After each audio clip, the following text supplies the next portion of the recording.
pace.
Is gonna be fun!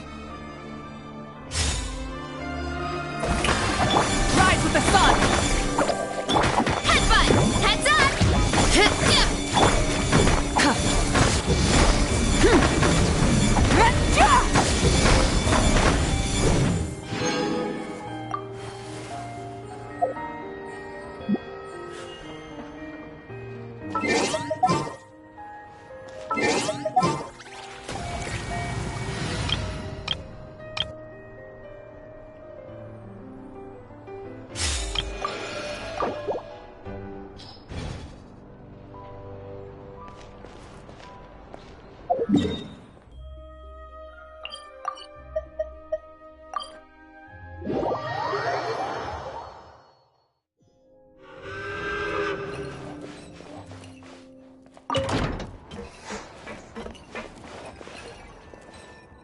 Ad Astra Abyssosque.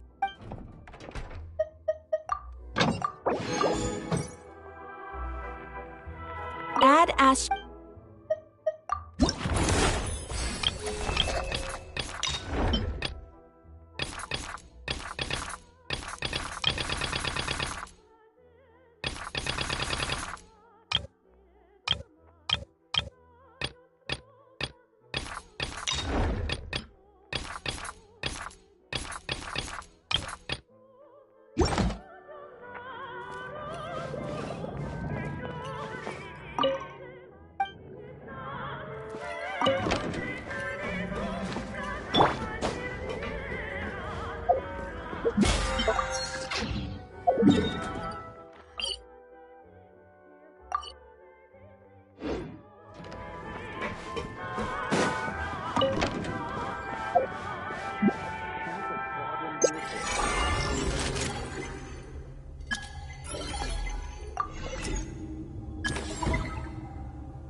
pick up the pace. Take a break. Come on, keep up.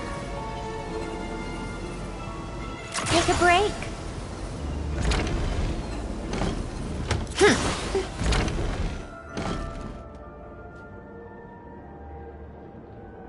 Hey there. Oh, it's you two. Huh? I know. Yes, you did. Why are you denying it? It was right before I went on that rant about the moody factory owner. Oh, I remember it so clearly. Might I ask what brings you two here? Oh, I just brought him here to see the show. And when it finished, he was full of praise for Vodionitsa's performance.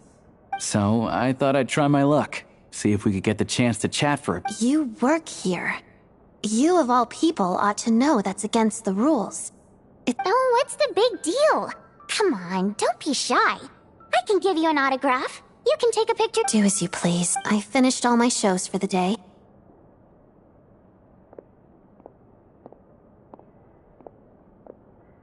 I wasn't making that stuff up, you know. Odette's just too proud to admit it. She thinks very highly of you. And so do I. You did the right thing in Svietloladovka. We're good.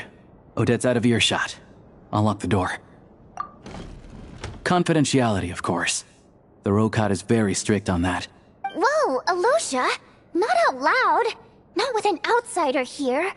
Relax, I've taken care of it. Look at this. The President's reply sent this morning. Wait, so he's been approved to join? You told me last night that you wanted to get intel from the Rokot. Unfortunately, Rokot intel is only available to members. But ever since you set foot in Snezhnaya, we've been working together. I've seen the way you work, your character, and your motives. Everything about you is perfectly in alignment with what we're trying to achieve in the Rokot. So I figured I might as well cut to the chase. I wrote a letter to the President explaining your situation, including just the right amount of detail. His approval came very quickly. Of course, it's still your decision whether you want to join or not. We'll respect your choice.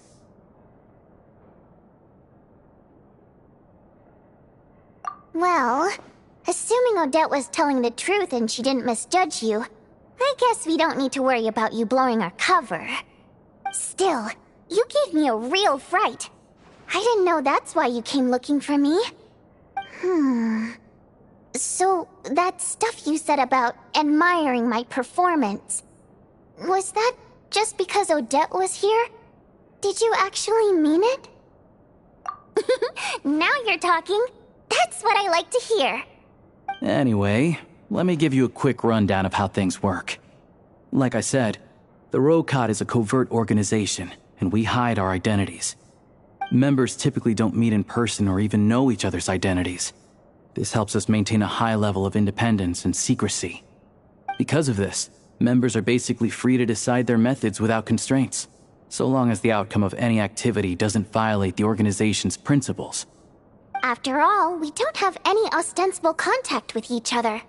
This way, if anything goes wrong, no one else will be implicated. Beyond the freedom to choose how you operate, it's also your choice whether to act at all. We have plenty of members who have yet to take any action. In short, joining the Rokot in and of itself won't place any restrictions on your activity in Snezhnaya. There's a code of conduct you can read if it interests you. But basically, as long as you don't plan on using your anonymity to go around doing evil, you'll be fine. I tried reading it 5 or 6 times. Never made it all the way through. Even the most lackluster script makes for more interesting reading.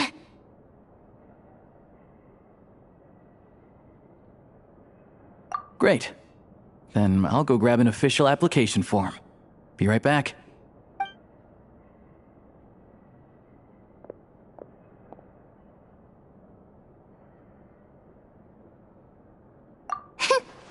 Well, Alosha has this pet dog, you see.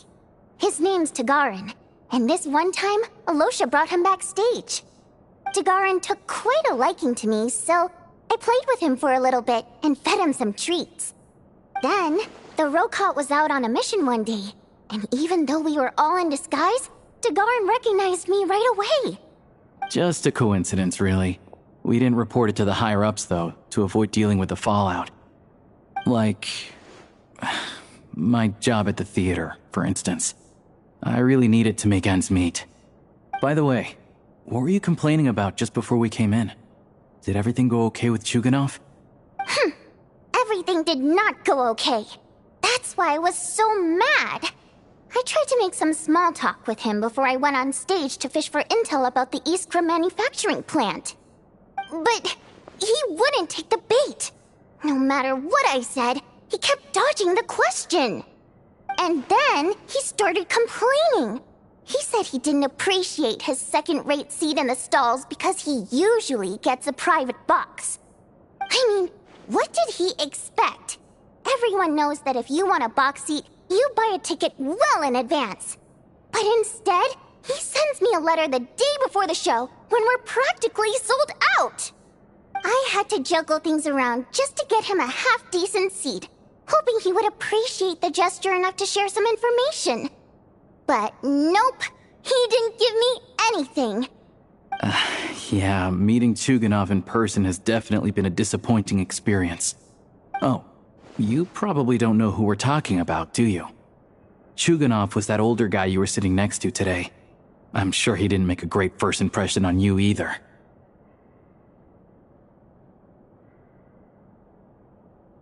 To the citizenry, he's a family man and a kind boss. But our interactions with him tell a very different story. It's one thing to ask for a favor, but he acts like it's his right. He always expects special treatment. Take the ticket situation, for instance. I've actually gotten him a private box in the past. But not only was he not even grateful, now he's acting like I've sold him short this time. Not to mention that he's never paid for a single one of his tickets. And another thing, if he's such a big family man, why doesn't he bring his wife and daughter to see the show once in a while? I've never seen them here, not even once. Calm down, Vodyanitsa. If you won't do it the easy way, we'll have to try the hard way. But first things first, here's your application form. Go ahead and fill it out.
Looks like I'll need to make a few little tweaks here and there. But other than that, you're good to go. We'll hold on to this for you. Alright. Now that we're officially Rokot comrades, I can tell you. Chuganov is the target of our current operation. Recently, we've done some recon work at the Iskra manufacturing plant, which pretty much confirmed that their energy consumption is way beyond the legal limit. All we need now is some direct evidence to present to the Vetcha, so we can demand that they shut the plant down. That way, the Kresny Crystal can be allocated to where it's needed most. I was hoping he might let slip during one of our chats, but he's too tight-lipped. We'll have to find another way. I'm meeting another regular theater-goer tonight, Mitya.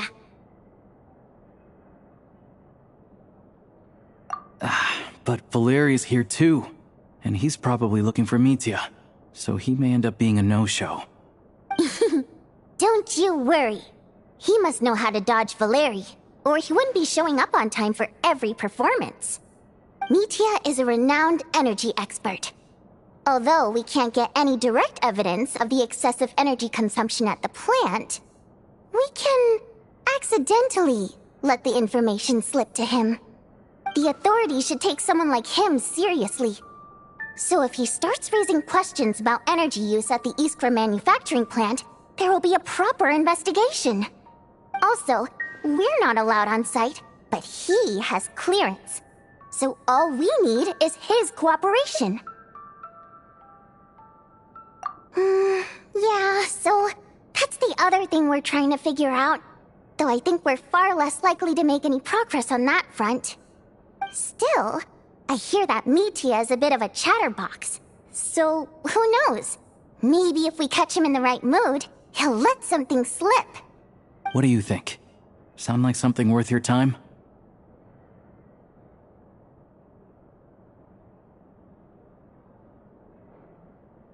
Okay, in that case, you guys find a seat somewhere nearby. Pretend you're a couple of buddies there to eat, and keep your ears peeled for useful information.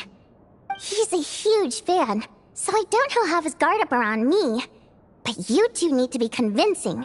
If he suspects anything at all, he might stop talking. Sure. Don't worry. We'll make a believable pair of buddies.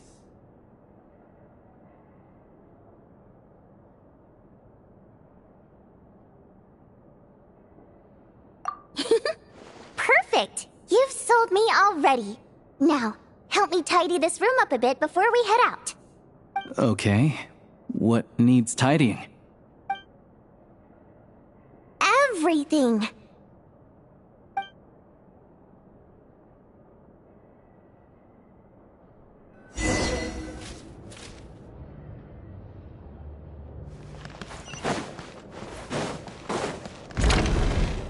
How tiresome.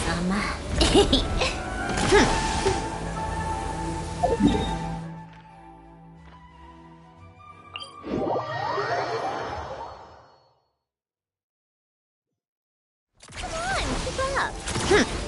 Pick up the pace.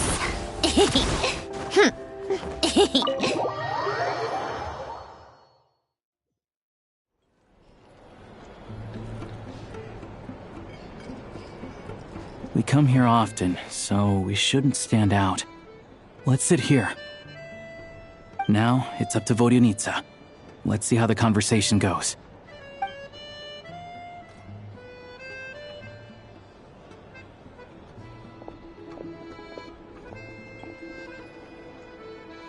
Mr. Mitya! Over here! Over here!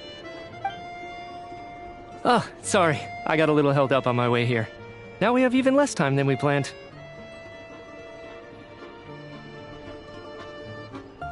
Go ahead and order some snacks and drinks. Whatever you like. Let me see. According to my schedule, we still have 25 minutes left. You're really pressed for time today, huh? I was imagining this would be a leisurely chat. If you'd prefer, we can always reschedule for another afternoon when you have more time. No need. Getting to meet the lead singer is a very precious opportunity for me. I'm not about to pass it up. I've already had to decline your invitation several times because our schedules rarely align. If I don't grab this chance while it's here, who knows when the next one will come around? Well, it's very kind of you to make time just for me. I'm not too sure, to be honest. But Snezhnaya's full of weird and wonderful things like that, so people tend not to bat an eye. I'm sure the same will go for the Eye of Grey and Paimon. The reason I invited you out for tea and a chat today was to get some feedback from a true fan of the theater. Well, I genuinely have nothing bad to say. No matter how many times I hear you sing, it never gets old. It always seems fresh and new somehow. Maybe it's because the more times I listen, the more details I notice. Or maybe you simply improve with every performance, delivering it better each time. Thank you! I'm delighted to hear that! Could you give me any specific examples? Oh, yeah. The piece you sang today, for example. Beneath the Frozen River? Hey, what's with you? I'm just praising a good performance. I always used to find that such a bleak and lonely song. But the more you listen, the more you realize that it's not as cold and nihilistic as it appears. When you really dig down into it, there's a certain level where you're surprised by the emergence of hope. Wow, I'm impressed. I didn't expect you to pick up on that. Actually, I only tried out that angle after talking with the composer. Still, Beneath the Frozen River wasn't on today's program. Oh, really?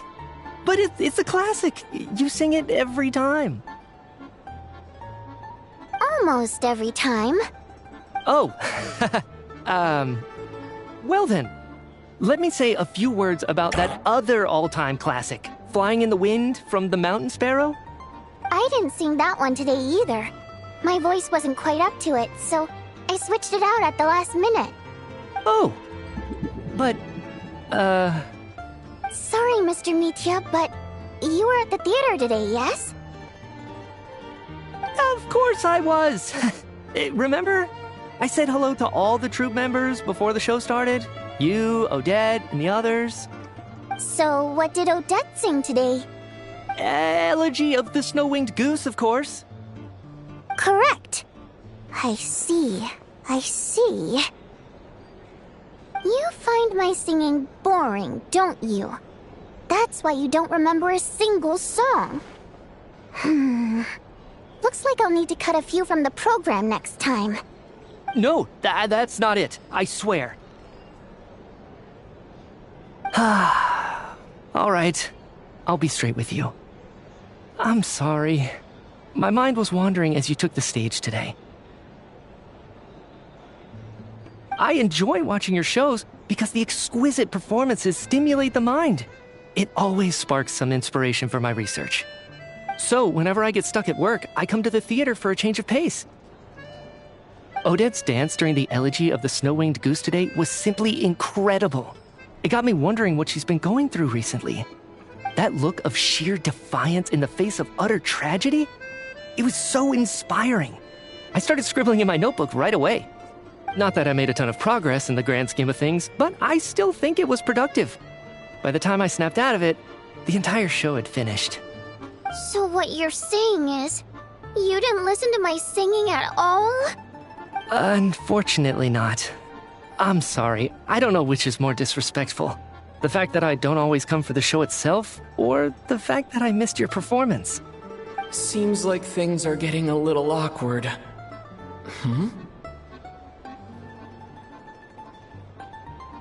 Mitya just stepped into a conversational minefield. If there's one thing Vodyanitsa doesn't like, it's people who show disrespect for her performance. This meeting was so hard to set up. Don't tell me it's already falling apart. It's fine. I suppose this is affirming in its own way. At least, it shows that our performance really touches people's hearts, right? Don't let it bother you. It certainly doesn't bother me. She's showing a lot of restraint.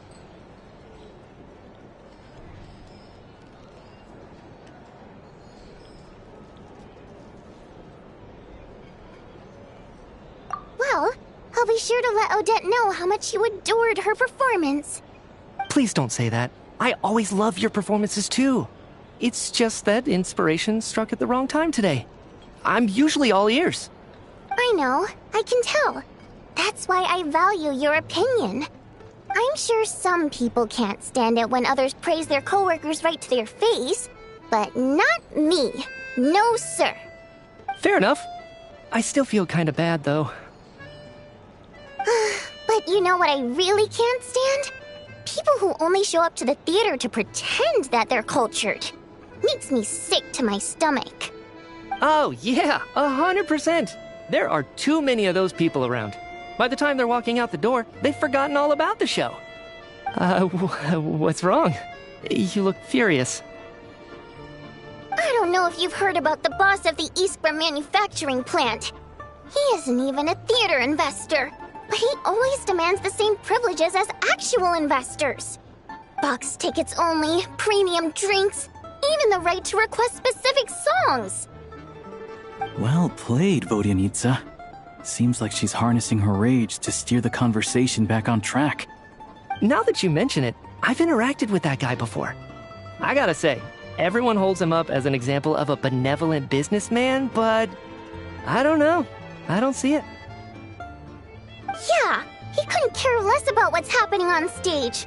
He's just there to flaunt his social status. I hate that I have to prepare programs for guys like that. What's the big deal with that factory he runs anyway? I asked around a bit and heard some pretty shocking stories. Sounds like he's just another greedy capitalist. Oh, really? Yep, the things people are saying are pretty damning. Low wages, insanely long working hours, equipment running around the clock. And as if that's not bad enough, he also strictly forbids his employees from giving any kind of interview. Project Stuja has now been extended so many times, we're at the point where crystal rations for the common folk are barely enough to survive on.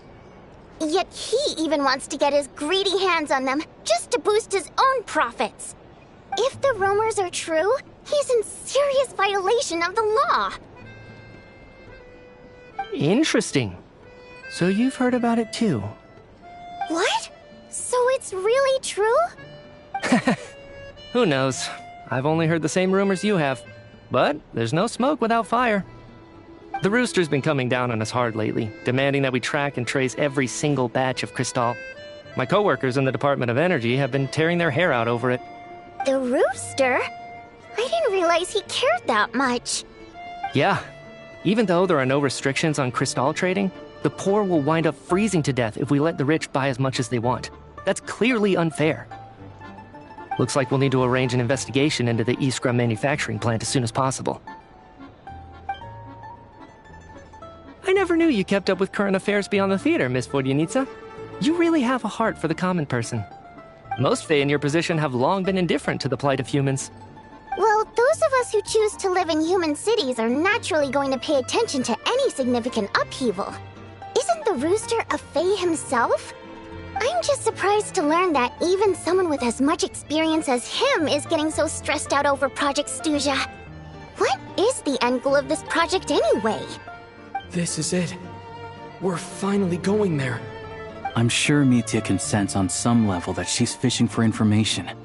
But since their conversation is so relaxed, he might just let something slip. It's stressing me out too. If I'd only made better progress with my research, things wouldn't have dragged on this long. Oh, so your work is related to Project Stuja? That's right. The Armory Palace needs a brand new energy source. Not the power of the Light Realm and not elemental energy. Right now, the only thing that meets the requirements is the power contained within stellar linchpins. But harnessing that power is costly. Each step of the process requires enormous amounts of Kresnet crystal, from extraction to quantification to attempts at conversion. Progress has been painfully slow, and the team is getting burned out as time goes by. Sometimes, I see people staring into space as if in a trance. Could it be that this new energy source has side effects? No, it doesn't affect us, because the energy is used for... Okay, I got it. Stop choking me. Sorry, I can't talk about that. I think we're all just exhausted. We've been working ourselves to the bone for so long with so little progress to show for it. It's no wonder people are struggling to stay motivated. Seems like I owe you an apology. I shouldn't have gotten so mad at you for not paying attention during the show. Don't worry about it. I count myself lucky, to be honest. I don't envy the people who work closely with the Tsaritsa herself. I'd much rather be in my current position. At least I don't have to shoulder any major responsibilities. So they're trying to develop a completely new kind of energy. Yeah, censored by a scarf. Who would have thought? Oh, dear. It looks like my time is up. I'm afraid I have to leave. I'm so sorry. We ended up barely talking about the theater. That's okay. It was a pleasure chatting with you, really. Let's make up for it next time. Yeah, hopefully once the work pressure eases up a little, I'll be able to focus more on the performance, and then we'll have more to discuss. We touched on some confidential issues today. I'd be grateful if you could keep it between us. That could have gone worse. Nice job. Why was Mitya in such a hurry to leave, though? Sorry, routine inspection.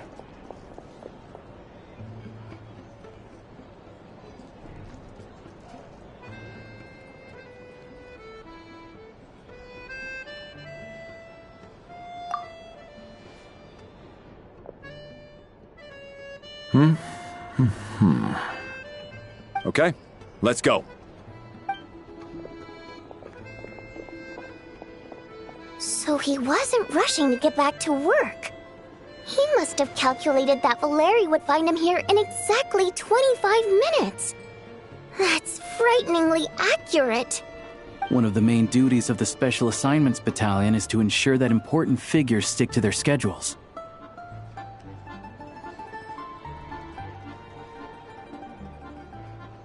All right, time for us to get going too. Excuse me, check please. We'll settle our check too, then. Oh, hello there. Mr. Mitya paid the check before leaving. He also asked me to pass on a message. He said it was an honor to share his tea break with Miss Vodyanitsa and her two friends. Wait. So he knew we were here all along? This raises a lot of questions. Did he deliberately mention the new energy source so that we'd overhear it? Maybe his work isn't confidential after all. Maybe the key here is the purpose of this new energy. I guess that's the next thing to look into.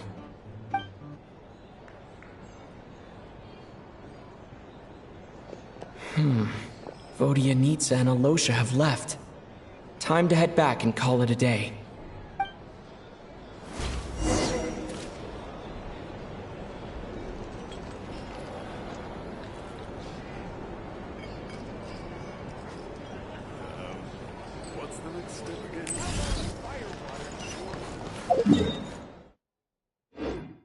Take a break, pick up the pace.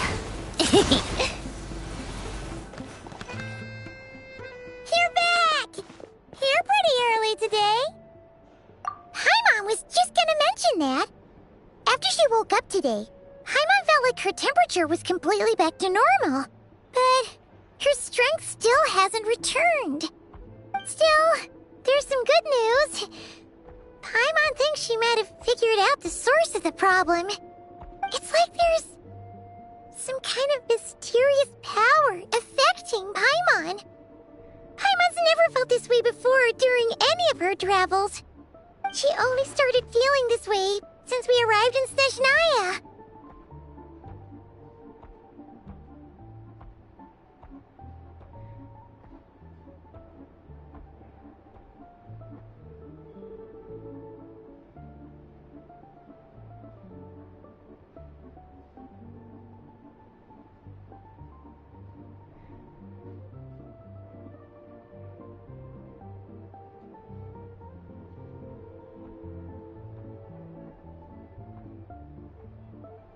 That's right.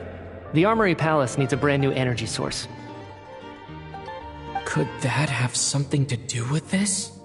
What is it? You're making that face again. You know, the one you get whenever you have a light bulb moment?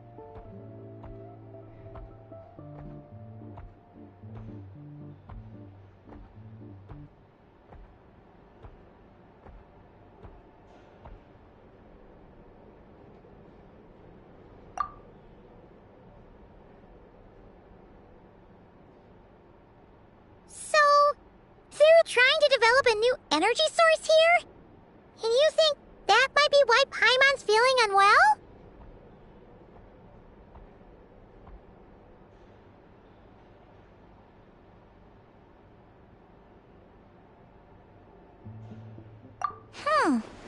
Well, Mitya denied that the energy they're researching has any side effects. Although, he did say that people working on the project have been having issues with their concentration and short-term memory. And even so, those are completely different symptoms from Paimon's. It's pretty faint, so it's kind of hard to tell. But if anything, it seems like it's coming from roughly the same direction as the Armory Palace.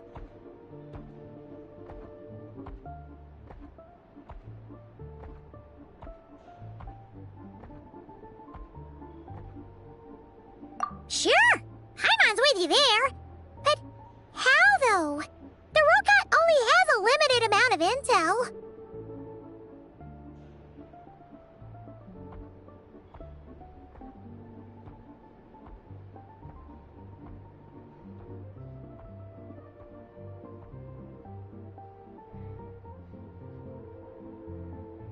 Oh, great point! They argue about Project Stuja every day. If we could sit in on one of their sessions, we might pick up some new leads.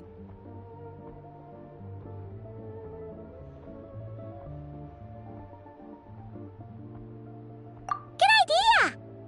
Oh yeah, while you were out, Paimon tried all the yummiest looking desserts in the Potforia restaurant. This one seemed right up your alley. So, Paimon saved some for you. Come try it once you finish writing your letter.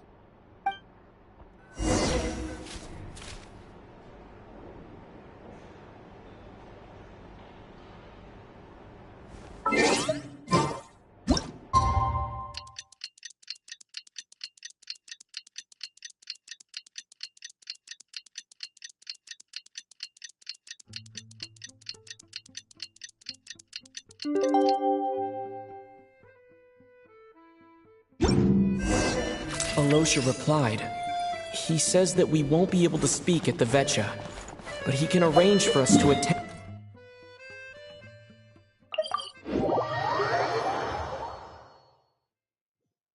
Time to get ready. Then head to the Snezhnaya Vetcha. Pick up the pace. Of the Korolievsky troupe. What a surprise meeting you here. Will you be sitting in on a session of the Vetcha? Sorry, I'm not taking interviews today. Oh good, you're here. The session's about to begin. Let's get inside. Please wait, Miss Vodyanitsa. Could you introduce me to your new friend?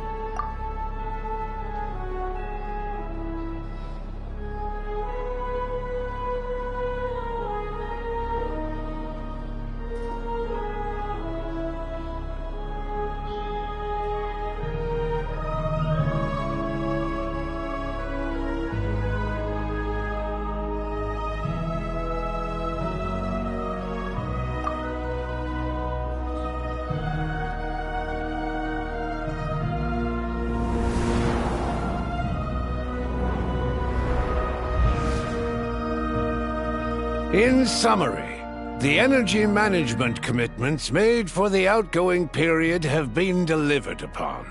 Furthermore, both the production and consumption of Kresnik Crystal show clear signs of stabilizing. The relevant agencies have assessed the present circumstances and determined that the status quo can be sustained until the next period. For detailed statistics, I would refer you to the industry reports that have been distributed to all persons present. It should also be noted that while the recent blizzards have led to a significant increase in people's energy expenses, this is strictly a short-term phenomenon associated with a remotely located monster. Her Majesty the Tsaritsa is giving her full attention to this matter. We should have every confidence that it will be dealt with swiftly and conclusively. A financial report on disaster relief is also present in this report, courtesy of Pantalone. They cover the same old ground every single time. The rooster never seems to mind, but everyone else is getting tired of it. There's a general lack of trust. People aren't seeing any tangible benefits that affect them directly. Of course, none of that will be reflected in any of the reports on the table. Yeah, if it weren't for these hard copy documents, I could have at least made something up. Oh, don't mind me. I'm just out here trying to hit my interview quotas. Bring out the kvass. Ever read it? Best-selling newspaper in town. If I remember correctly, you guys don't even have a sales permit. You have to sell from stalls on the street. Okay then, best-selling street stall newspaper in town. Still counts.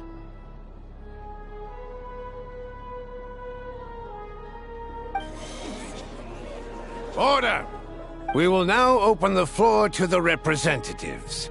If there are no further substantive issues to discuss, we will then proceed to a vote on this motion. Snezhnaya has a long tradition of treating members of the Fatui armed forces and their dependents favorably. But recent surveys shows that Fatui families in remote areas have access to 15% less crystal than the average civilian family in Snezhnograd. It's been said many times before, but it bears repeating now. There needs to be a clear and consistent rationale behind how crystal is allocated, or we will soon face immense public backlash. Perhaps you wouldn't need to keep repeating yourself if you would hear me out for once. I say again, true consistency exists only in principle.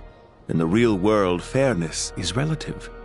You appear to treat resource allocation as a simple function of production and population. So what about when the equipment used in production breaks down? Have you factored that into your equation? And do you even know how long it's been since Snezhnaya last conducted a census? If I knew the answers to questions like that, I'm sure I'd be a very wealthy man. And I doubt I'd be going by child. I'd like to bring the focus back to the specific issue I raised. Or do you wish to deny that favorable treatment for Fatui dependents is our long-standing policy? It's easy to be a critic when there's no accountability. That seems to be a running theme in the anti-Project Stuzha cohort.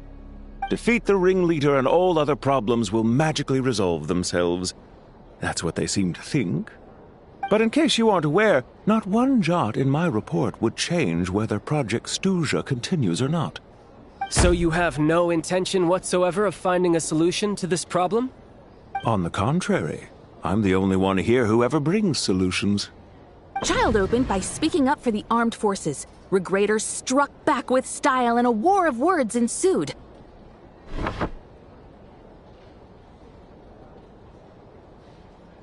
Our reporter was live on the scene to get the audience's reaction as it all unfolded. Who do you support? The people have spoken! Child received raucous applause from the crowd as he pushed Regrator onto his back foot with a relentless barrage of questions. It had to be seen to be believed.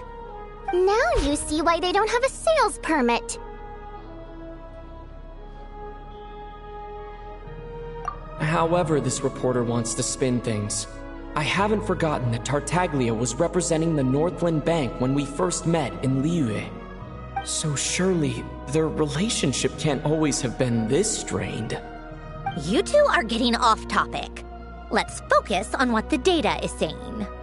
Mr. Pantalone, may I speak on your behalf? Oh, please do. I'm more than happy to save my breath. Crystal distribution policy undergoes modifications with each new period. The ultimate goal being to find the most reasonable method of allocation, which I believe is what Mr. Tartaglia also seeks. But I fear many may have been misled on this topic by extremist activists. To clarify, Project Stuzha is not the root cause of the problem. It is merely a framework for resource distribution.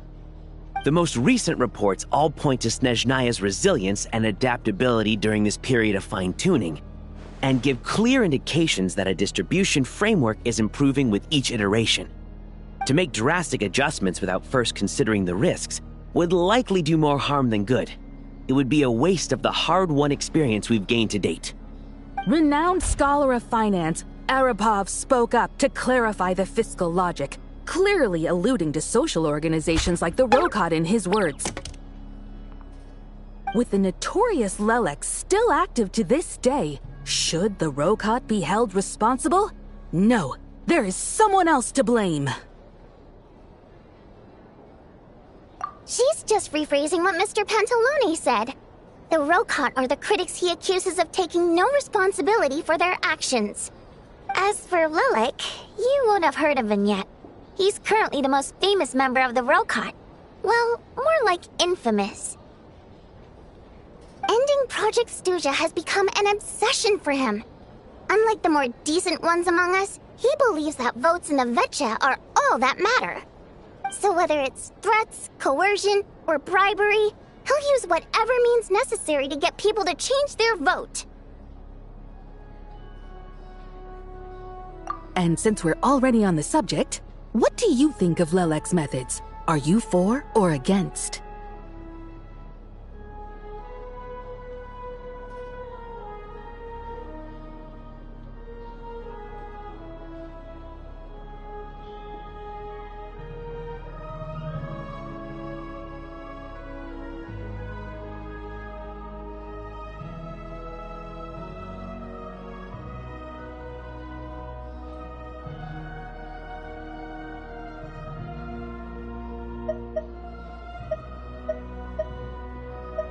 Despite a handful of detractors among the audience, the people overwhelmingly support Lelek.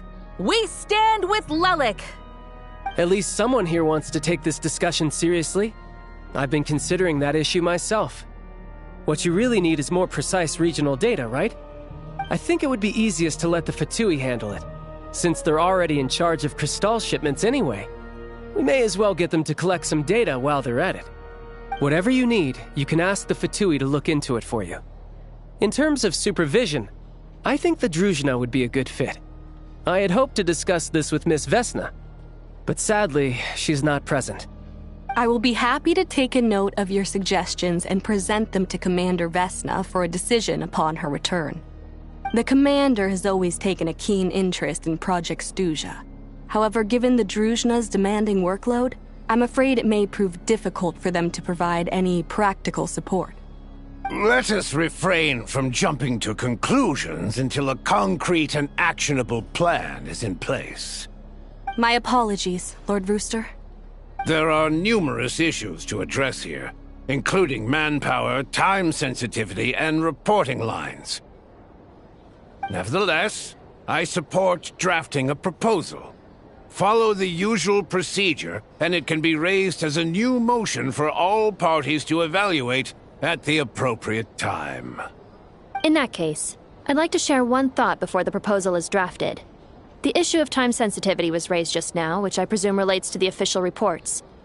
In fact, the Energy Commission already collects regular statistics on each urban center and its surrounding area.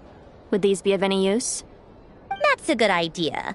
I read every issue of Sviet Lolaidovka's report, and although my focus is mostly on the section about equipment operation, the energy consumption statistics also yield a lot of insights. Be that as it may, does no one see an issue with using local data to determine Crystal quotas? In the long term, it seems like a very risky solution. Not if they are used purely for reference. So long as we have the report from the Northland Bank's headquarters to corroborate it, no one will be able to fool me. Very well then. It appears that this arrangement is acceptable to all parties. Yeah, sounds good to me. The members reached a provisional consensus on the issue of improving treatment for Fatui soldiers.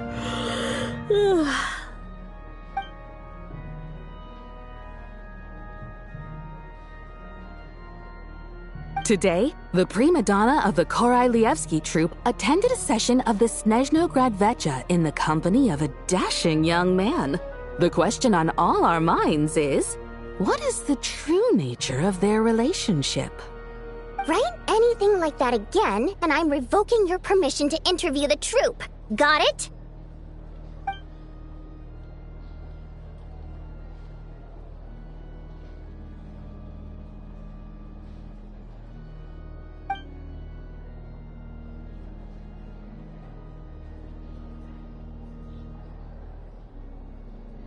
Now then, if there are no further contributions from those present, we shall proceed to the final vote. Hey, check it out! What made him vote against? Why now?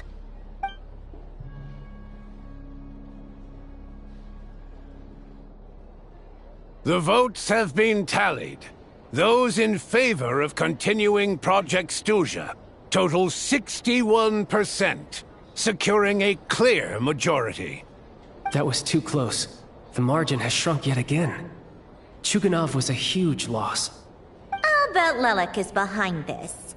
I wonder how Pulcinella will respond this time. Chuganov. I see. Lelek strikes again. Yes. Go, Lelek. Once Project Stuzha is defeated, our unwavering support at Bring Out the Kvass will finally pay off when we make our comeback. I can taste our victory already! In accordance with the result of this vote, Project Stuzha will remain in effect until the next Vecha period. Finally, may I remind us all, we debate only for the greater glory and solidarity of our nation. May the aurora shine ever on, and the tundra always stand firm. The session is concluded.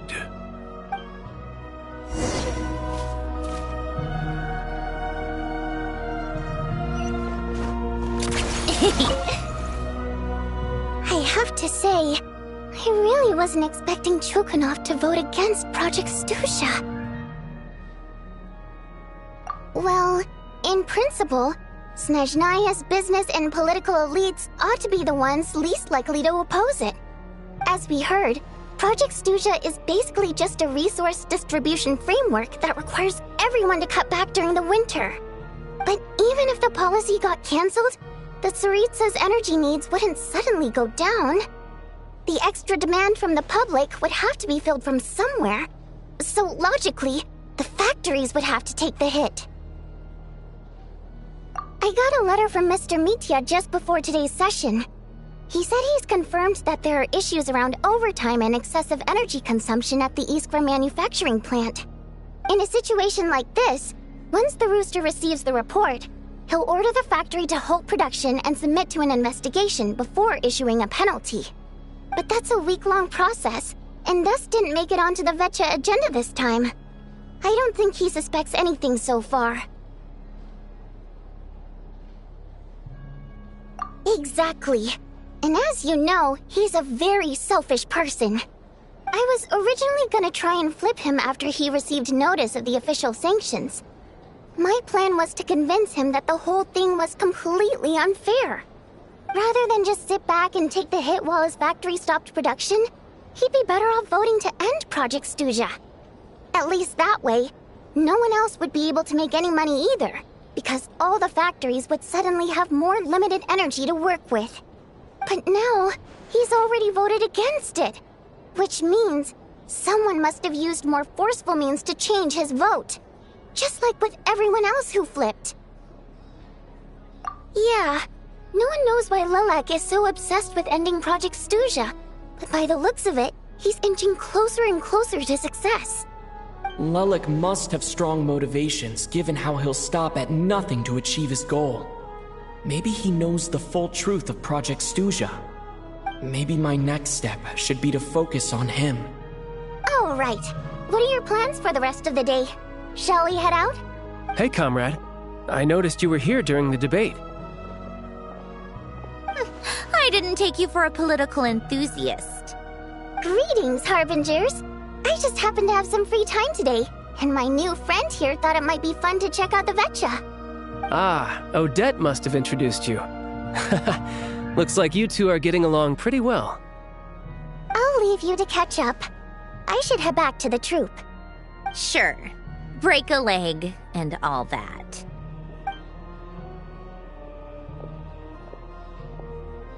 Thought it might be fun to check out the Vecha, did you? Things are never that simple with you, Traveler. There's no way you're here for kicks and giggles. Tell me I'm wrong.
Oh, yeah.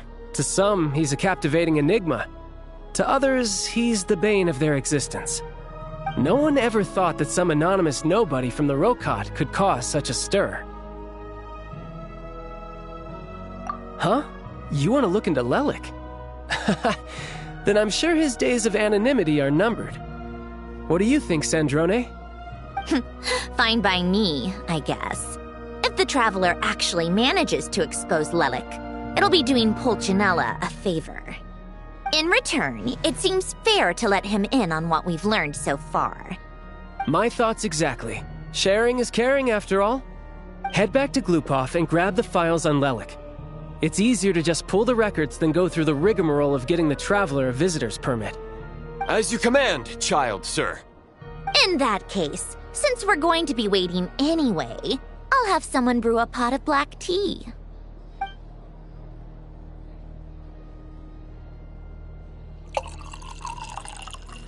One common thread among the many incidents Lelik has been involved in is that the victims are all too scared to share any real information about him.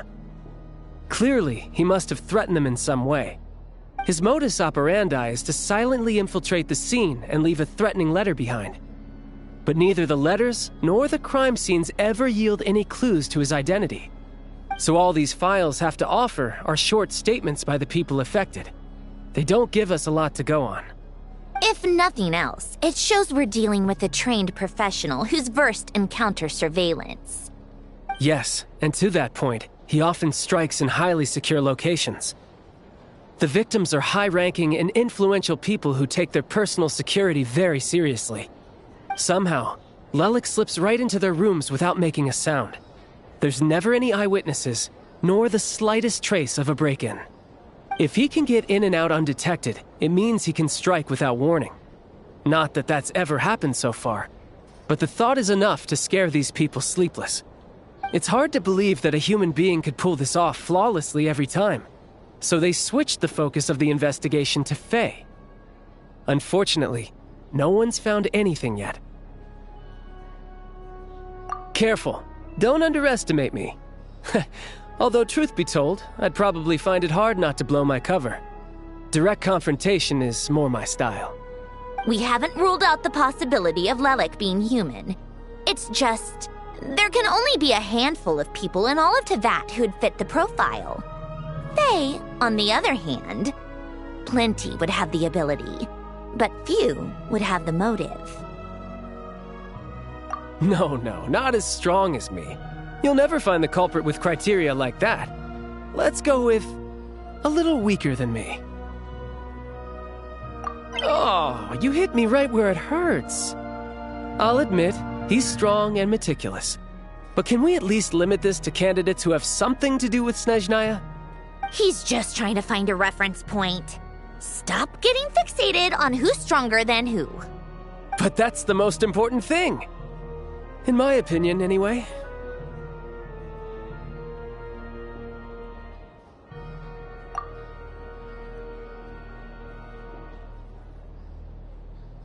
Odette? Yeah, that seems about right. Her skills are solid, and she's always calm under pressure. Except she's Fatui, so the likelihood of her working against us is pretty low. But yeah, much more accurate than your previous example, at least. No, wait a moment. Maybe we should interrogate that assumption. What do you mean? Which assumption? Her Fatui identity doesn't necessarily exonerate her. And when you think about it, the Rokot would be precisely what she needs to conceal her identity. Plus, she wouldn't need to be such a pro at covering her tracks. She'd already know where the Fatui will be and when, so she could choose the perfect time to act. Oh, yikes. I was just thinking out loud. Why is this starting to sound like such a convincing theory? Still, what reason could Odette possibly have for trying to call off Project Stuzha? Arlecchino would be the best person to ask. She knows Odette best. Unfortunately, she isn't back yet.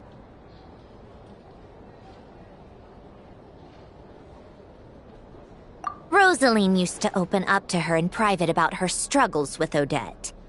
As I'm sure you can imagine, Arlecchino is quite a lot better with children than Rosaline was. She gave her some tips on how to handle the situation, and Rosaline managed to reach a settlement with Odette before leaving. So I suppose there were at least no lifelong regrets left behind. Beyond that, I don't know the details about that side of things.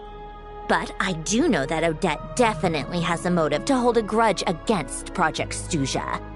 The reason being, her father passed away during the early stages of the project. That was back before it had been named Project Stuja, when things were still being worked out. But in essence, it's remained the same ever since. Huh. The more you know. Rosaline was always so self-centered. I never understood why she started paying so much attention to Odette. Is that such a surprise? If you cast your mind back, you may remember that Rosaline and I weren't exactly close. We had tea together a few times, but that was about it. Odette's past is no secret. Her father was a fatus and her mother was a very famous ballerina. On the surface, it looks like she followed right in her parents' footsteps. But the truth is quite a different story. After her father passed away on a mission, her mother was overcome with grief. She broke her leg during a performance and could never dance again. Odette was only interested in ballet at the time, but this tragedy left the family with both breadwinners gone.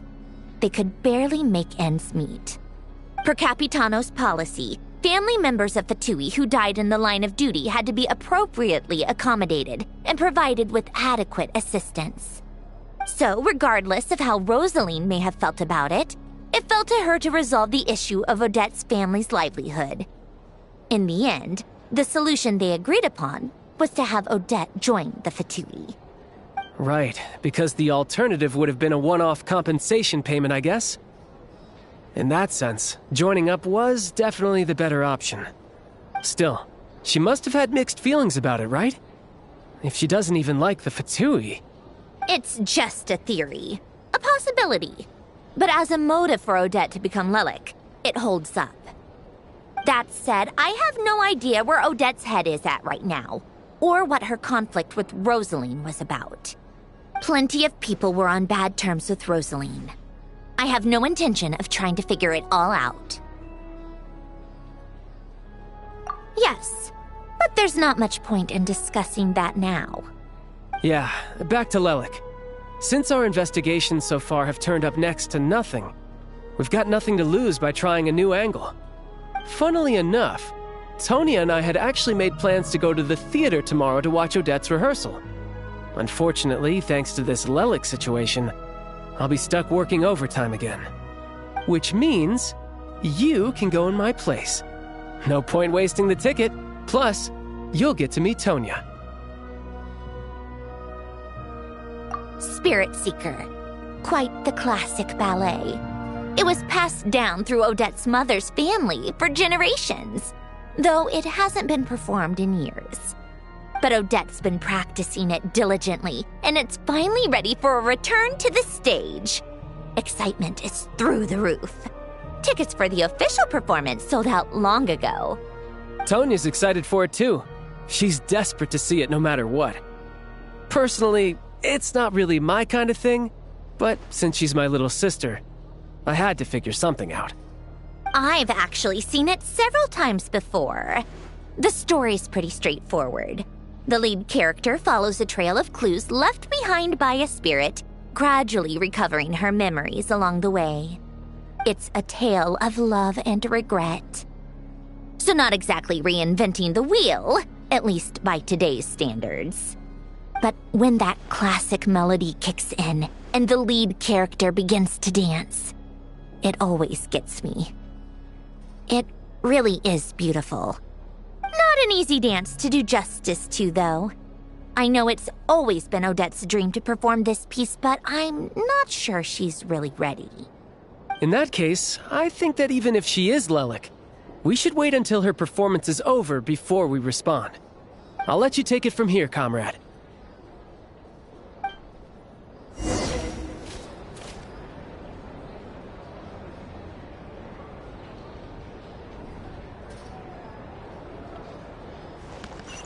Take a break.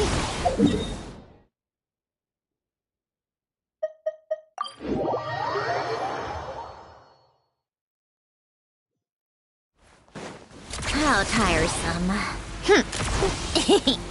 Pick up the pace. Welcome to the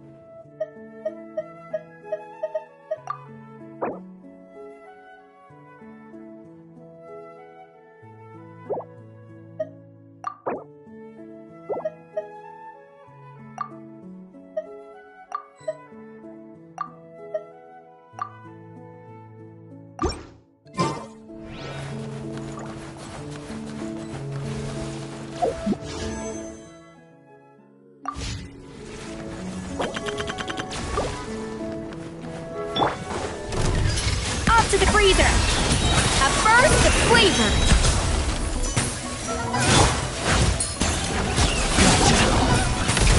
It's doggy dog!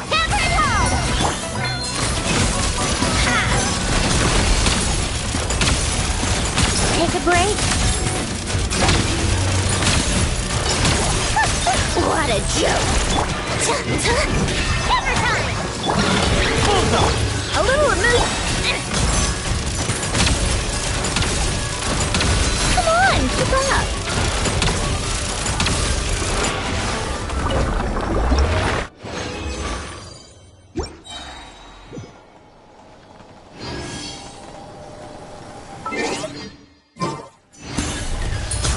Adaptive frosting! The chemical back! You're tight enough! Good! Here, boy! Ting-a-ling!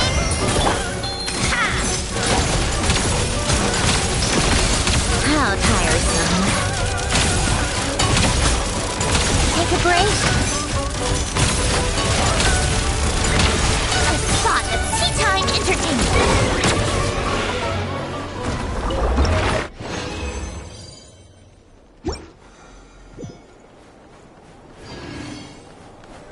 Yeah. A little amuse bouche! A burst of fun!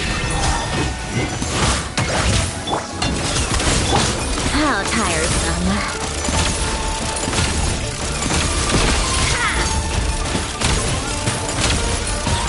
Take a break. How? Off to the freezer! Gotcha! Nowhere to run!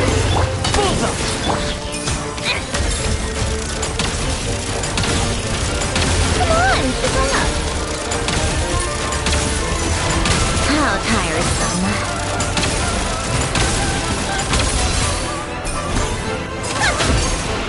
Come on, keep up.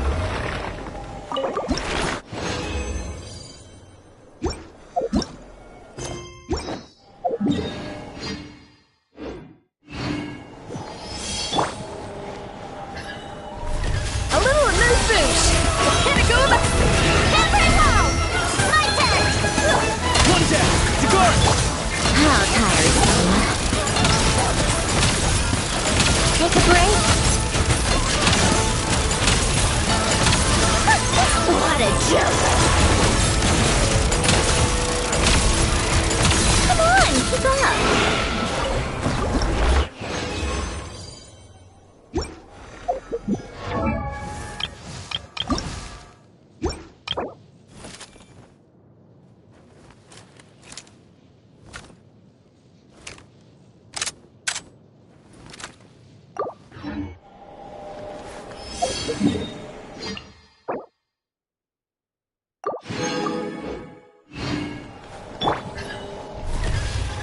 Off to the freezer!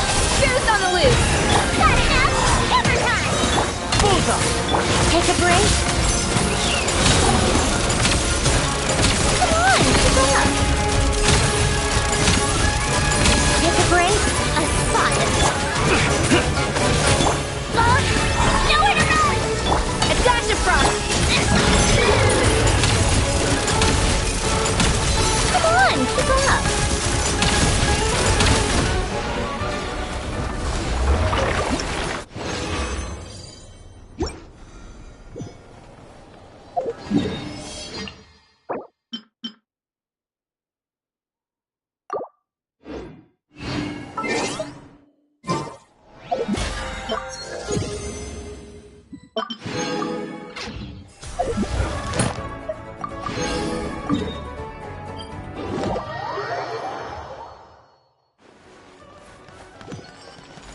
Welcome to the... Thank you for complete...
How tiresome. Pick up the pace.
Come on, keep up.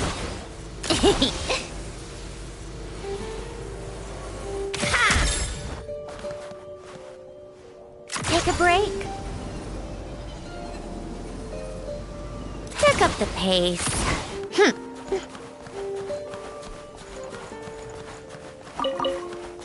How tiresome. Yeah. A little movement. Gotcha. Fine.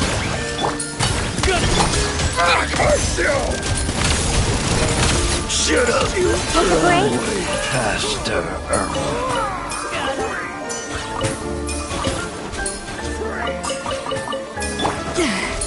Just you wait. Huh? All that work for this. Come on, keep up.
Pick up the pace.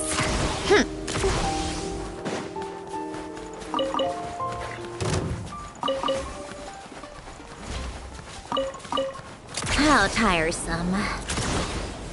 Pick up the pace.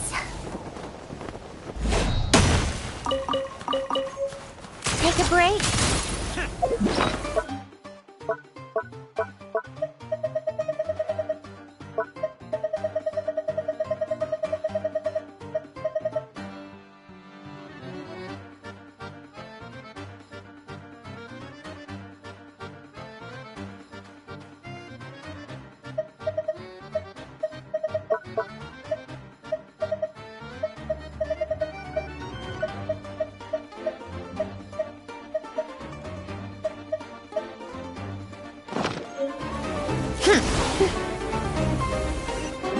How tiresome.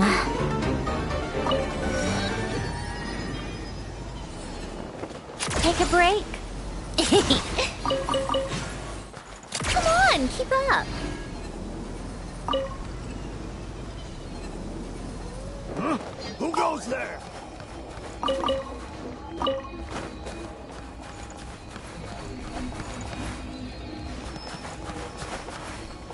How tiresome.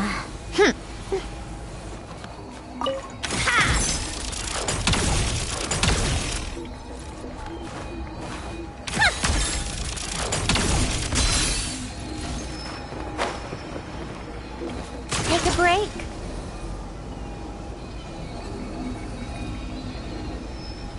How tiresome.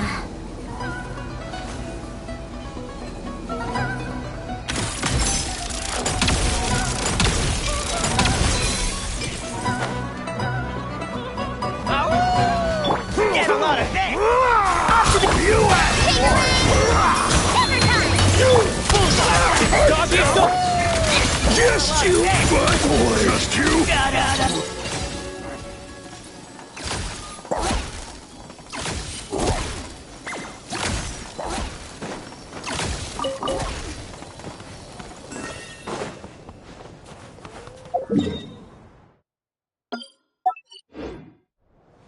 Take a break. Pick up the pace. Pick up the pace. Come on, keep up. Take a break.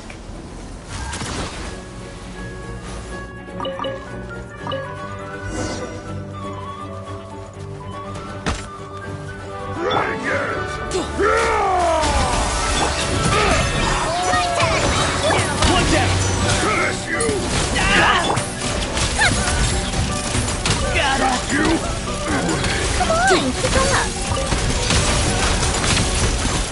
How tired. this! You win this one.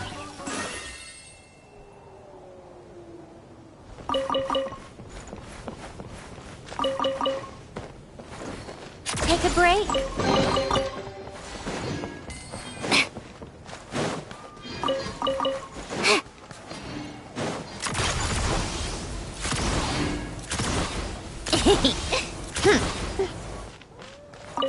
Come on, keep up.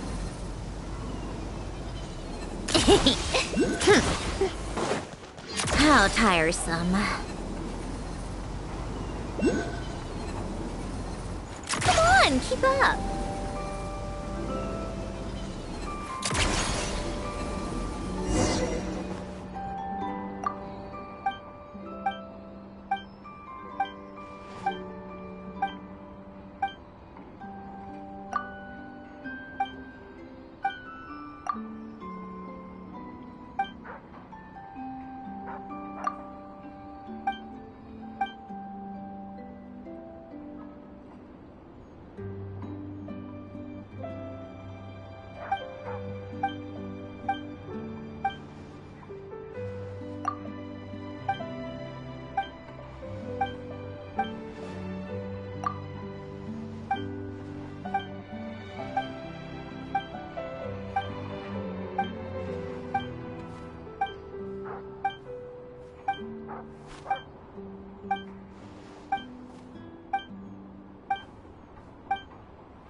Take a break.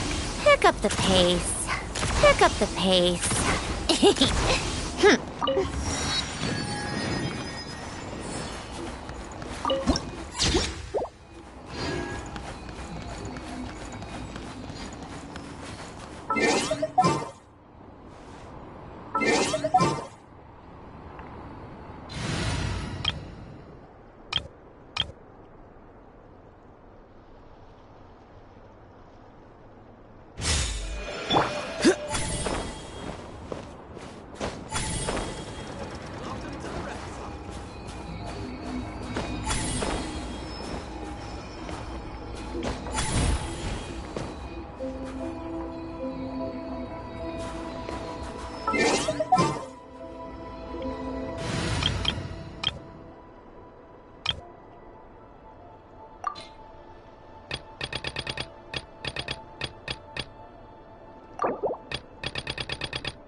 How tiresome.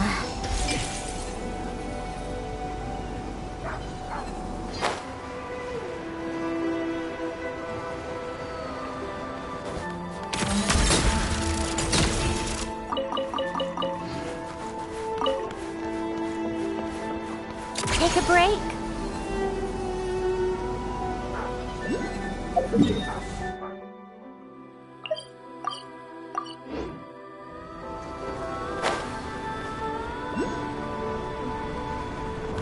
Come on, keep up.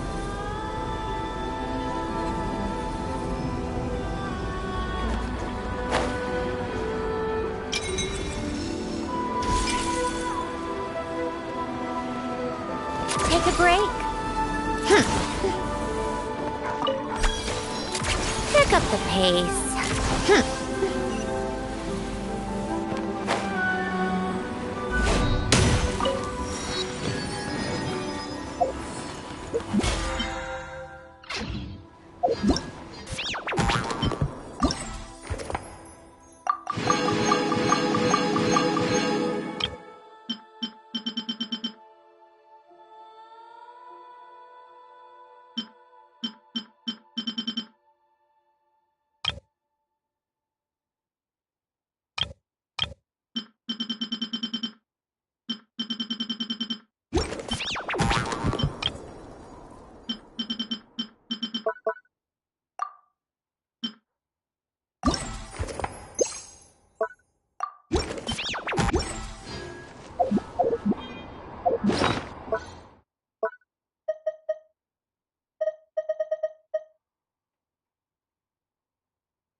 keep up. Pick up the pace. How tiresome.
Got a death wish?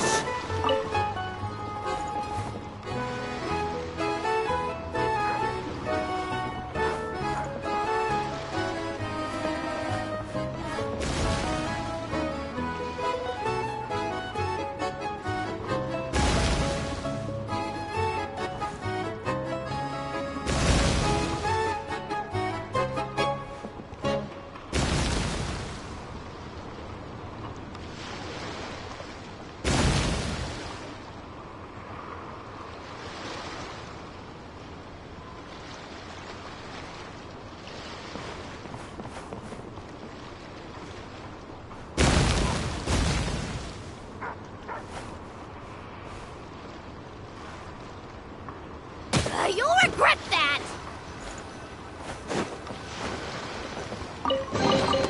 Huh? All that work for this.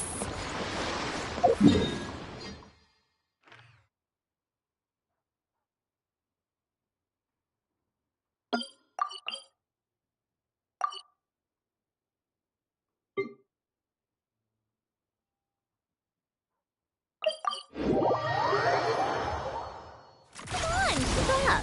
Pick up the pace.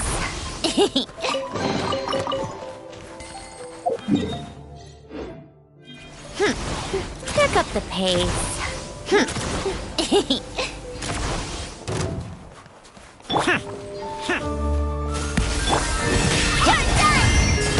Bullseye! Here, boy! Just you wait.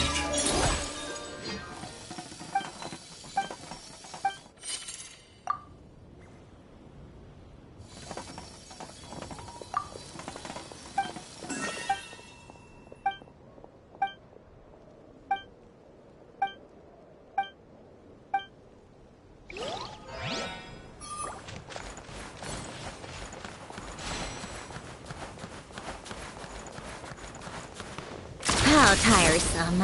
Pick up the pace.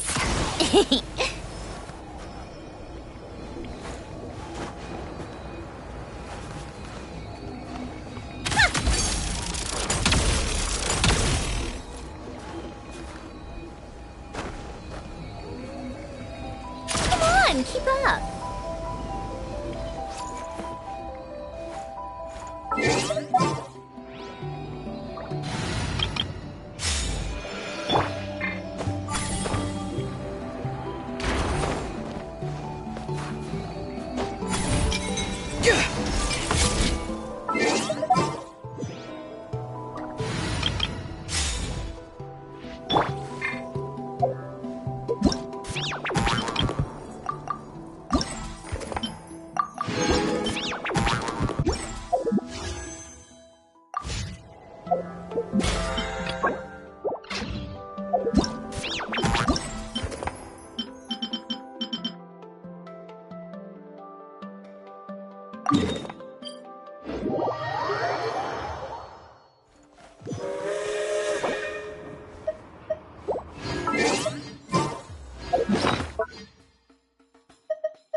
How tiresome.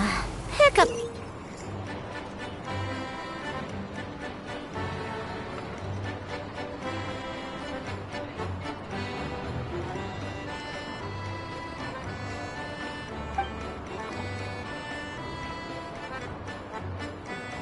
The pace.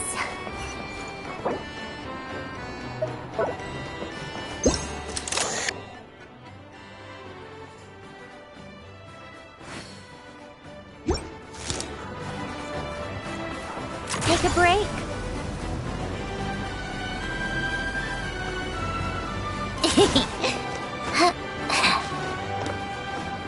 Come on, keep up.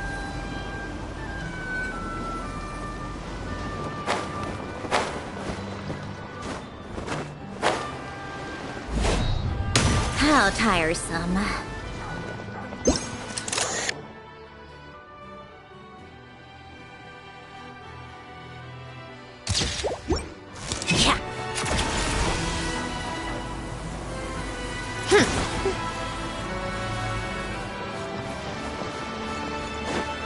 Come on, keep up. Pick up the pace.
A little closer. Otherwise, we won't get that big fighting shot.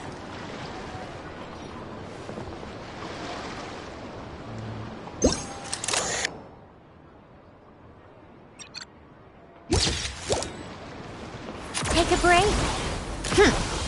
Pick up the pace. Pick up the pace. How tiresome. Pick up the pace. Pick up the pace.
Come on, keep up.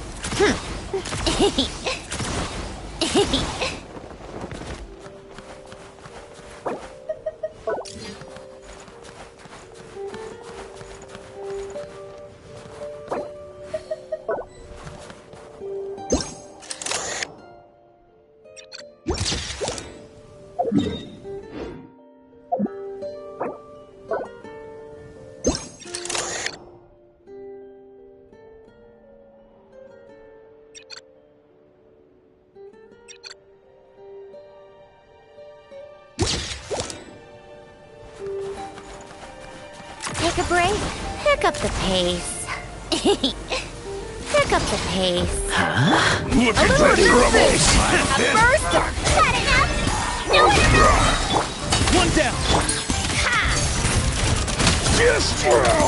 You wanna fight? How tiresome.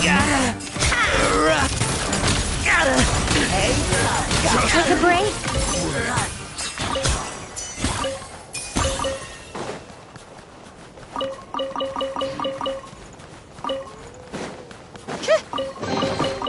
Huh? All that work for this.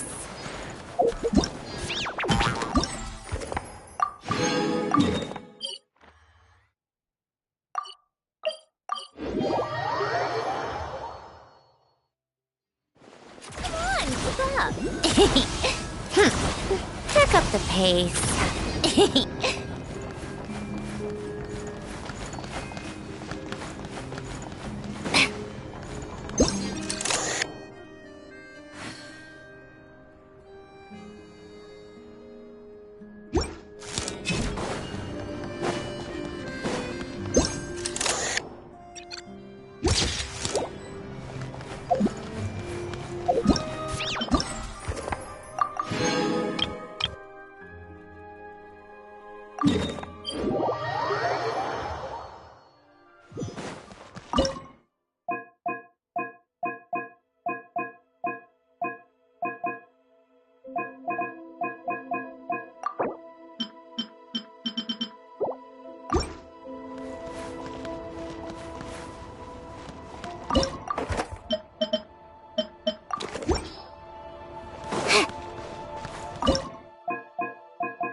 I like music. In fact, I've taught myself to play many different instruments. You don't believe me? Find me a piano, and I'll show you a thing or two.